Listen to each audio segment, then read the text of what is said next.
Hi, this is Steve Denenberg. In this series of videos, we will be talking about momentum. Momentum comes from the Latin word to move.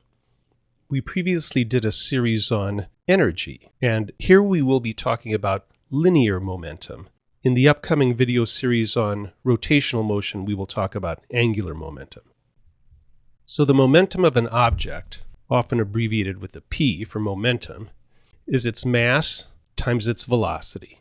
So if there's a big mass, you might have a big momentum, or if there's a big velocity, you might have a big momentum. And since velocity is a vector with a direction, then momentum is also a vector, and it has a direction, the same as the velocity. What are the units of momentum? Well, it's mass times velocity. So mass is kilograms, and velocity is meters per second. So these are the units of momentum, but we're going to have a better way of describing these units very shortly. Now notice, this is different from energy, from the energy of a moving particle, which is 1/2 mv squared. And momentum is m times v. And it's a different animal, and we'll talk about that as well. So, how do you change something's momentum? Well, you apply a force to it. And you know that's true. Let's say you have an object with the momentum equals mv. If you apply a force to the object, that object will accelerate because a force equals ma. So it will accelerate with an acceleration of f over m. And that acceleration will raise the object's velocity, or change its velocity. And changing its velocity will change its momentum. So that's how you change something's momentum, by applying a force to it. And let's take a look at how that works. The force produces an acceleration. This should all be easy review. An object's acceleration is its change in velocity per the time over which it changed. If you add 10,000 meters per second to something's velocity over 1/10 of a second, that's a massive acceleration. And what are you doing? You're changing the velocity, which is meters per second, in a certain amount of time. So that equals meters per second squared, which is the units of acceleration, as you know. So looking at this equation again, if you give something a certain acceleration for a certain amount of time, you'll get its change in velocity. So an acceleration operating over a time delta t produces a change in velocity of delta v. Let's keep going. Let's multiply both sides of that equation by the mass. ma times delta t equals m delta v. And since ma is your force, we have F times delta t equals the change in mv. Since mass is constant, we can put that in there. So this is a very simple and very important equation. If you apply a force over a certain time interval, you will know the change in the object's momentum. We will be using this equation a lot. A force applied over a certain time interval equals the change in the object's momentum. Now note how this is different from how we changed the energy of an object, how we did work on an object. There we said the force times the distance over which the force was applied is the change in work, is the work applied to the object, which is the change in the kinetic energy of the object. So if you apply a force over a certain distance, then you're changing the energy. If you apply a force over a certain time, you're changing the momentum. Now you're going to say, yeah, okay, but wait a minute. If I take a mass and I apply a force to it and it speeds up a whole bunch, I'm changing its momentum and I'm changing its energy, right? And the answer is yes. But in general, if you see a force applied over a certain distance, think about using energy units to work out what's going on. And if you see a force applied over a certain time, think about using momentum to figure out what's going on.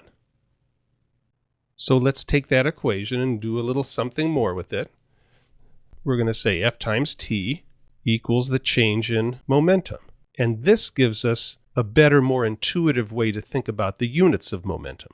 Force is newtons, and time is seconds. So Newton seconds is something's momentum.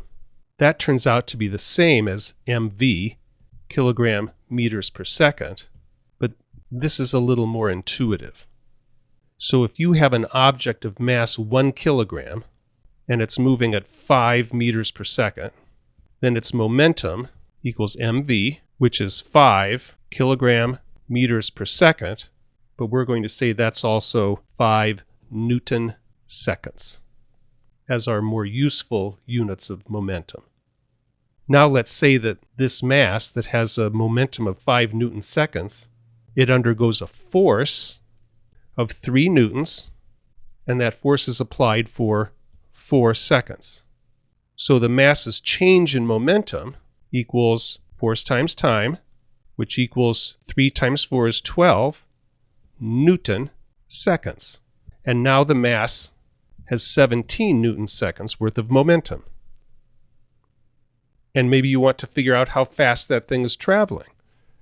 Well, then you say 17 Newton seconds equals mv. And so you can say v equals 17 Newton seconds divided by the mass. And since here we know the mass is 1 kilogram, in our SI units, we have a velocity of 17 meters per second. Let's really quickly see how this can be a clue to evaluating situations and working problems in physics. We took a look at an FRQ in a previous playlist where a biker coasted down a hill and launched himself over a bunch of cars. Remember that FRQ? And we had to figure out how fast he was going here and how far he would travel here before he landed on the other ramp and continued on, how many cars he jumped over. Well, we used energy, that his gravitational potential energy up here was mgh, to get his velocity here, and this was all an energy consideration. Well, let's take a look at the opening line of another FRQ from a different recent exam. We're not going to work the problem, but let's just take a look at the opening line. A student of mass m student standing on a smooth surface uses a stick to push a disk of mass m sub d. The student exerts a constant horizontal force of a certain magnitude over the time interval from t equals 0 to t equals t final. That is a big time clue that you're going to be using momentum to answer this problem. A force delivered over a certain time changes and addresses the object's momentum, whereas a force delivered over a certain distance directly changes and addresses the object's energy. That's a big clue as to where to start to work a problem like that. Now, as always, keep track of signs, since momentum is a vector. In fact, really, whenever we do any kind of problem in this class, we should assign a direction for the positive x-axis and a direction, whatever works for you, of the positive y-axis. So you know when a motion or a force is positive or negative, what am I adding, what am I subtracting.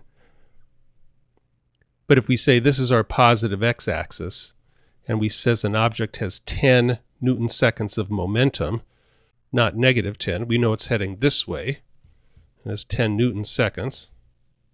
And if we say it undergoes a force directed to the left, well, that's in the negative direction. Let's say the force is 2 newtons for 2 seconds. Well, then the change in momentum is going to be negative, and it's going to be 2 times 2 is 4 Newton seconds, and now the object has a momentum of 6 Newton seconds in the positive x direction. And you want to know its velocity? Just divide by the mass. Now, we say that the change in momentum equals force times time. Aha, force times time. Seems like it's time to draw a chart. A force time chart. If we're given a chart and it says that a 7 Newton force, this is the force axis, the y-axis, is applied for 11 seconds, then the change in momentum is going to be the area under the chart because that's force times time.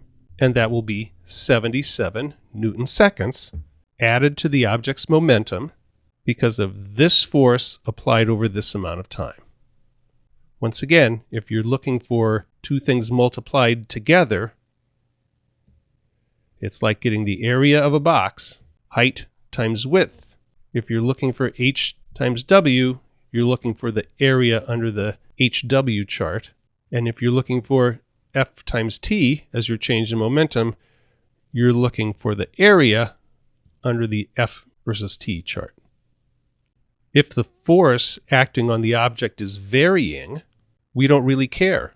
We still get the area under the force times time chart. Here's force, here's time. Let's say the force starts at 5 newtons and rises to 10 newtons over the interval that it's applied, which is 8 seconds. So the change in this object's momentum is the area under that chart, and just get the area of that trapezoid, which would be the average of 10 and 5 times 8 Newton seconds of momentum added to the object's momentum. Similarly, as we know, we can change an object's momentum in the negative direction. If here is 0 on our force chart, and we start out with a positive force, 3 newtons maybe, and over the time of application, it's sometimes positive and sometimes negative, this area of F times T gets added to the object's momentum because it's positive, and then this area of F times T gets subtracted from the object's momentum in the positive direction because here's our 0 line and that is negative. And what if we have an object that has a certain momentum to start and a force is applied, say 10 newtons, is applied over a distance of 20 meters? Careful, this is a force distance chart. So if you see this and you're looking at the area under the force times distance chart, now we're talking about work, energy. Force times distance is work and energy. Force times time is momentum. If you just remember that, it helps a bunch.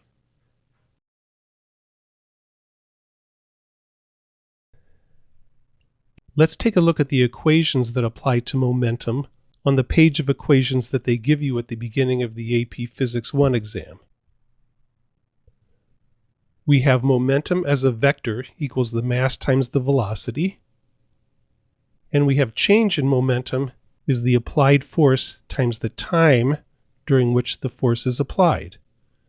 Those are easy and we worked them through already. Then what is this? Is that momentum? No, that's power. See the capital P? We talked about power. Power is the change in energy per unit time. If you're adding a lot of work to the system in a short period of time, that's a lot of power. Now, very important note, in a closed system, without intervening external forces or non-conservative forces like friction, and we talked about friction in a previous playlist, momentum is conserved. And we're going to talk a bunch about collisions between objects. Before and after a collision between objects, the momentum will be the same. In real systems, usually mechanical energy is not conserved, because in a collision, energy will be lost to heat through vibration of the molecules in the colliding objects and other losses, but momentum is conserved. But before we talk about collisions, I want to talk about something else. Let's go back to our force versus time chart. Here's force and here's time. And we have a force being applied over a certain time. And that force times time will be the change in the object's momentum. And this force times time change in the object's momentum is called impulse. And the concept of impulse helps us work certain kinds of problems. Impulse has units of Newton seconds, just like momentum, because it is momentum. But we think of the word impulse as an abrupt change, an abrupt change in momentum. Maybe a short, sharp shock. You act impulsively. We already know about various kinds of momentum. We have a car accelerating down the road with a certain acceleration, and its velocity is changing, so we know its momentum is changing steadily. But how do we describe what happens, for example, when a baseball is hit by the batter? What equation are we going to look at for that? What kind of force was applied by the bat? We know something happens. The ball is coming in with a certain speed, and then it's going out over the home run fence. So what happens when the ball is hit by the batter? If with a steady force, the area under the ForceTime curve is the change in momentum applied to something, well, a change in momentum can also be applied to something if the force is very high and operates very briefly for only a small time and a very large force. And that's what we usually think as an impulse. That's what happens when the ball is hit by the bat. If the area under this ForceTime diagram is the same as the area under the ForceTime diagram above, well, the same change in momentum has been applied to the object, because that's what the change in momentum is. Force times time. It's the product that's important. So let's talk baseball. Let's do an impulse problem. Let's say the baseball is pitched at 90 miles per hour, which is about 40 meters per second. And when it's hit, it goes out at 110 miles per hour, which is about 50 meters per second. And let's say the baseball's mass is 0.145 kilograms. So let's be organized about this. We're going to have a coordinate system where x is positive to the right, and we're going to say the batter is standing here, and the pitcher is standing here, and the pitcher is pitching the ball to the batter. And we'll put the y-axis where the batter is. So we're going to say the initial momentum is m times v in the negative direction, because the ball is headed opposite the positive x-axis when it's pitched. And that's about -5 Newton seconds. And the final momentum is mass times velocity, 0.145 kilogram, times 50 meters per second. The final momentum is going to be in the positive direction because it's headed toward the outfield. And that's how we set it up. Pitcher, batter, outfield out here. So that's about positive 7.25 Newton seconds. And the change in momentum is going to be the final momentum minus the initial momentum. Just like everything else, the change in speed is the final speed minus the initial speed. The change in energy is the final energy minus the initial energy. And that is 7.25 minus -5, which is 12.25 Newton seconds. So 12.25 Newton seconds of momentum were delivered to the ball by the batter. Now, so that 12.25 equals the force applied by the bat times the time of contact between the bat and the ball, the time during which the force was applied. And people have measured this, and the time of contact is about 0.7 thousandths of a second, 0.0007 seconds. So what do we have? We have 12.25 Newton seconds, which is the change in momentum, equals the force of the bat on the ball times the time of application of the force, and we just divide both sides by the time, and we get that the force of application was 17,500 newtons, which is about 3,900 pounds of force. So it was a huge force applied over a very brief amount of time, and that's usually what we think of when we're thinking about an impulse. But an impulse is just force times time, so it can be a much smaller force applied over a larger time too. Now, a little side note. How did we do this conversion? Have you ever heard the line that 1 kilogram is about 2.2 pounds. Well, of course, a kilogram is mass, and pounds is a force. But since we're all stuck on the surface of the Earth, most of us, we kind of conflate the two at times. But when we're talking about gravity, 2.2 pounds is the force that gravity causes to happen on a mass of 1 kilogram. Now we know that truly the force that gravity causes on 1 kilogram is mg. So the force that gravity causes on 1 kilogram is 10 newtons. 1 kilogram times 10 meters per second squared. So we say that 10 newtons is about 2.2 pounds, and therefore 1 newton is 0.22 pounds, and multiply both sides by 17,500 newtons. So that's where that conversion came from. Now back to this. We delivered 12.25 Newton seconds of momentum over a tiny piece of time, and we were able to figure out the force that was applied to the ball. Now that assumes that the force was constant. So here's our force time chart. We had a force of 17,500 newtons applied over 0.0007 seconds. And it gave us our 12.25 additional Newton seconds of momentum. But actually, that's probably not how it went. The curve probably looked something more like this. It probably came up and then came back down. But since the area has to be the same, it probably had a peak that was much higher than this boxy average thing. So the peak force delivered by the bat was probably more like 8,000 pounds of force. And that's our baseball impulse. So force times time is the change in momentum, and a force, whether it's huge and abrupt or slow and gradual, causes a change in momentum with time. And actually, that's what Newton said for his second law. What he really said was not so much that F equals ma, although for us it's almost exactly the same thing. What Newton said was that force causes a change in momentum with time. And of course, we know that the units work out fine with either of these. Oh, and let's talk about one more thing to pound this into your head. What's the opposite of a baseball bat? Well, an airbag, of course.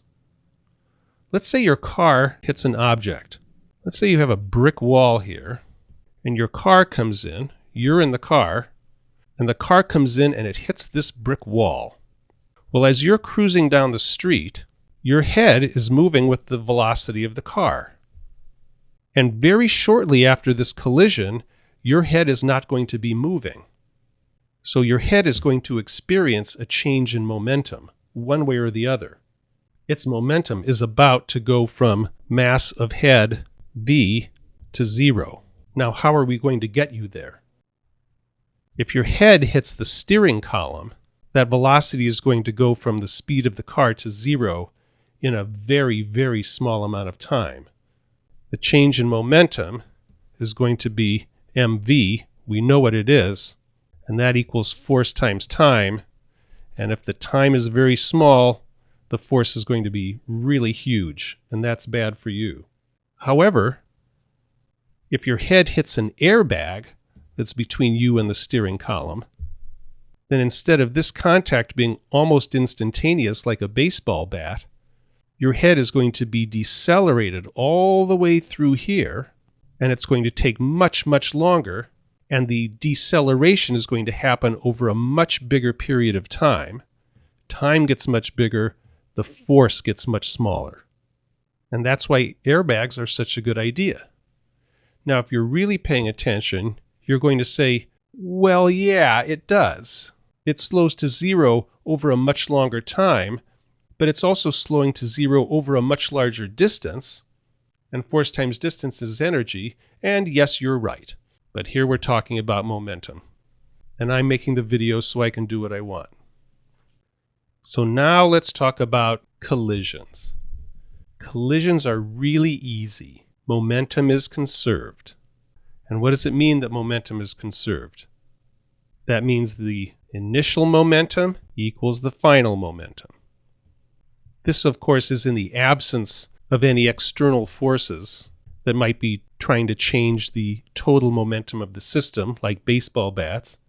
And it's also in the absence of non-conservative forces like friction, but friction draws energy out of the system. And problems on friction, you're usually using energy equations rather than momentum equations. But for collisions, we're thinking conserve momentum, write down an equation that shows you the initial momentum, write down an equation that shows you the final momentum, set them equal, and then do the 8th grade algebra. And let's try one right now. You have a mass m that is at rest on a horizontal axis, and we are always going to be giving ourselves the positive x direction so we know what's plus and what's minus. And you have a mass that's 3 times as heavy, and it's heading toward this mass at 4 meters per second. And it's going to strike it exactly in the center.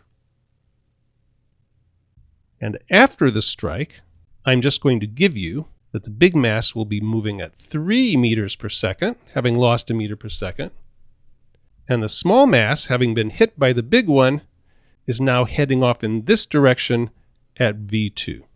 And how fast is the small mass moving? Well, like all collision problems, this one's pretty easy. What is the initial momentum? The initial momentum is the momentum of the big mass, and I didn't give you how heavy m is, so we'll leave it like that. So the initial momentum is 3m, that's the mass, times 4 meters per second, that's the speed, equals 12m Newton seconds, plus the momentum of the small mass. So the small mass's momentum is 0. So we have 12m Newton seconds. And the final momentum is 9m Newton seconds, mass times velocity, plus v2m Newton seconds, speed times mass. And these two have to equal each other. So we have 12m Newton seconds equals 9m Newton seconds plus v2m Newton seconds.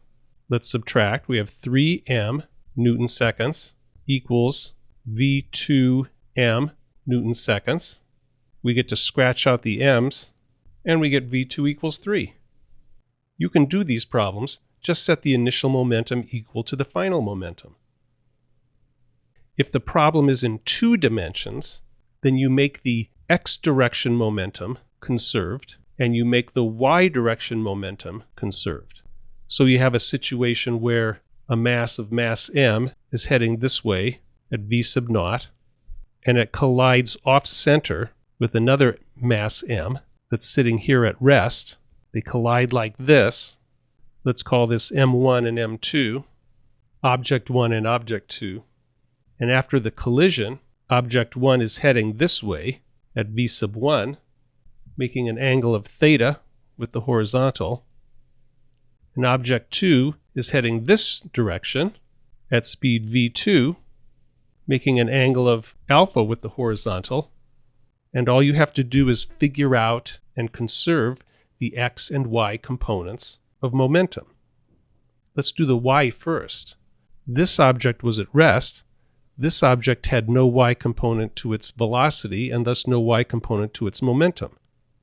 Afterwards, the y component of this guy's momentum, object number 1, the momentum in the y direction, and we're going to say that this is the plus direction, equals v1 sine theta. And the y component of object 2's momentum is in this direction, and this guy's y component equals negative v2 sine alpha. So we're going to say the initial y component was 0 because there was no y component, and the final y component is the sum of the y components of the 2 objects after the collision, v1 sine theta minus v2 sine alpha. So if you're looking for v1 or v2 or theta or alpha, they're going to have to give you some of these. You have too many unknowns. But this is the controlling equation. Just write down how to make the pre-collision momentum equal to the after-collision momentum. And then all the algebra is 8th grade algebra.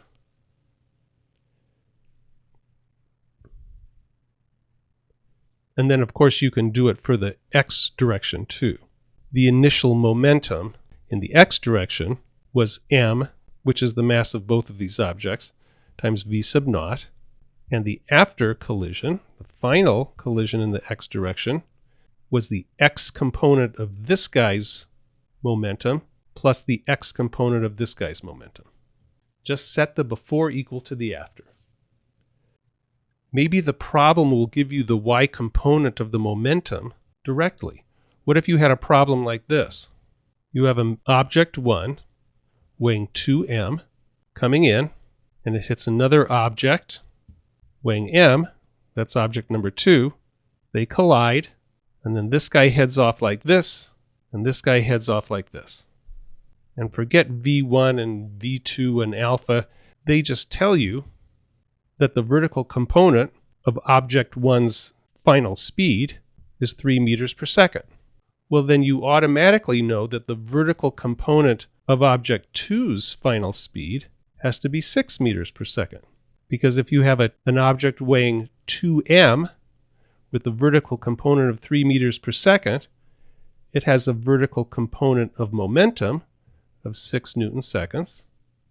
And we started off with no momentum in the y direction, so this has to be offset by a 1m mass heading the opposite direction at twice the speed, so the downward y component is also 6 Newton seconds, and they will cancel out to 0 to match the initial momentum in the y direction.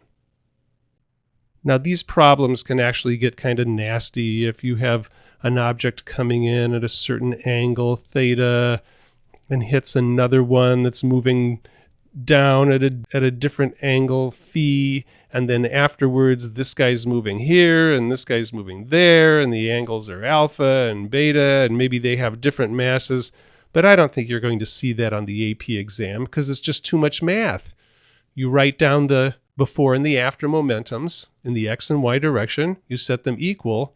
They want to know if you understand what's going on. They don't want you to spend 20 minutes working out the math. And then once again, remember to give yourself a positive x direction. The problem may say that you have something weighing m heading in at v1, and it hits something weighing 5m that's heading at v2, and afterwards they give you that object 1 is going to bounce back and will be traveling at v3, while the big thing is still heading this way at v4. So this is traveling in the negative x direction. So you're going to say that mv1 plus 5mv2 equals negative v3m plus 5mv4. Keep your signs right. Like so much of physics, write it down correctly and then don't blow the simple arithmetic. In the next video, we will continue our discussion of the physics of momentum. See you there.